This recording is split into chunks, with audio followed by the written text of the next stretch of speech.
উড়ছে পাখি উড়ছে বল, বাংলাদেশ যেন এক অন্য উচ্চতার শক্তিশালী দল।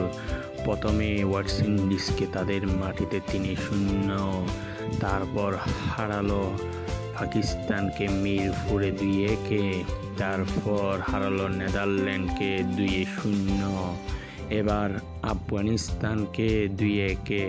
আরেকটা ম্যাচ বাকি আছে, হোয়াইট ওয়াশ করে নিজেদের ইতিহাস জানান দিচ্ছে।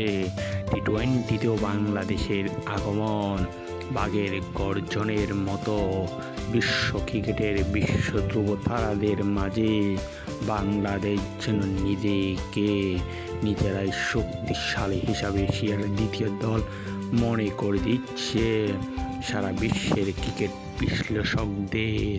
এই ধারাবাহিক যেন বাংলাদেশ টি-20 বিশ্বকাপে ধরে রাখুক, সেটাই বাঙালির কোটি ফ্রেন্ডদের চাওয়া।